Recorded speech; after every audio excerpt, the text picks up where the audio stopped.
Hi guys, I hope you are fine. There are few students who requested to make short video for the determination of hybridization of carbene and nitrene, as they are unable to find the hybridization of singlet and triplet form of the carbene and nitrene. So let's get started. Carbene and nitrene are electron deficient intermediate, as both have sextate electrons. Sextate electron means 6 electron, that is lack of octet. Both have lack of octet, and therefore they are highly reactive. Singlet carbene and singlet nitrene both are sp2 hybridized because of 3 steric number. Steric number क्या होता है? Steric number का मतलब lone pair और bone pair का सम. While triplet carbene and triplet nitrene both are sp hybridized because of presence of 2 steric number. Steric number 2 रहेगा तो sp रहेगा, hybridization होगा.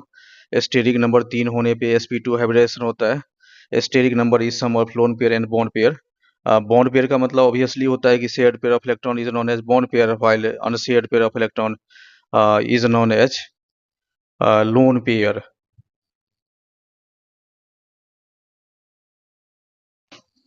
Now let me explain hybridization of carbon.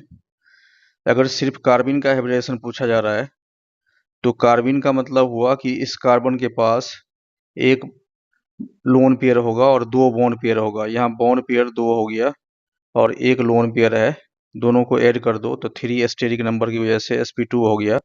नाइट्रीन के पास एक bond pair होता है और 2 लोन पेयर होता है. ये 2 लोन पेयर होता है, तो बॉन्ड पेयर यहाँ एक होता है और यहाँ लोन पेयर 2 है. दोनों को ऐड करने के बाद 3 स्टेरिक नंबर यानी sp2 हाइब्रिडेशन है. तो ये तो कार्बिन है.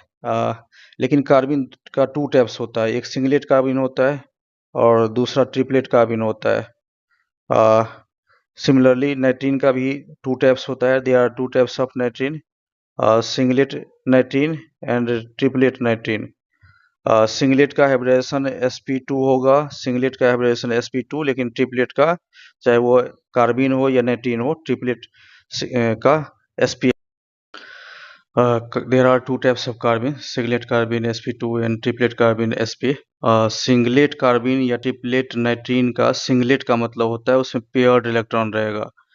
पेयर्ड इलेक्ट्रॉन यहाँ देख रहे हो, ये पेयर्ड है, यानी ये जो लोन पेयर है एक साथ है. ट्रिपलेट का मीन्स मतलब होता है अनपेयर्ड. अनपेयर्ड का मतलब ये जो लोन पेयर रहेगा ये अलग अलग रहेगा, ये अनपेयर्ड अलग अलग रहेगा. अलग अलग रहेगा तो हाइब्रिडेशन में पार्टिसिपेट नहीं करेगा. यानी 2 बॉन्ड पेयर और lone pair 0, 2 hybrid orbital, 2 steric number की वजह से sp हाइब्रिडेशन, और यहाँ स्टेरिक नंबर 3 की वजह से sp2 हाइब्रिडेशन. सिमिलरली नाइट्रीन का 2 टाइप्स होता है, सिंगलेट नाइट्रीन एंड ट्रिपलेट नाइट्रीन. यहाँ भी अगर सिंगलेट नाइट्रीन है तो सिंगलेट का मतलब पेयर्ड इलेक्ट्रॉन रहेगा, जहाँ भी सिंगलेट है पेयर्ड रहेगा, और यहाँ ट्रिपलेट है तो ये अनपेयर्ड रहेगा. तो यहाँ ये देख रहे हो दोनों लोन पेयर यानी साथ साथ है, एक तरह से इसको पेयर्ड कंसीडर किया जाता है. तो 2 लोन पेयर, एक बॉन्ड पेयर, 3 हाइब्रिड ऑर्बिटल या 3 स्टेरिक नंबर, दैट्स वाई ये sp2 हाइब्रिडेशन इसका हो गया. यहाँ अनपेयर्ड इलेक्ट्रॉन यानी एक लोन पेयर तो पेयर्ड रहता है, बाकी 2 अनपेयर्ड रहता है. तो ये जो अनपेयर्ड है सिंगल सिंगल है, ये पार्टिसिपेट नहीं करेगा. जो साथ वाला है पेयर्ड वाले, जो लोन पेयर पेयर्ड वाले है साथ साथ है, पार्टिसिपेट करेगा. यानी lone pair 1 bond pair 1 lone pair 1, 2 hybrid orbital 2 steric number sp hybridisation.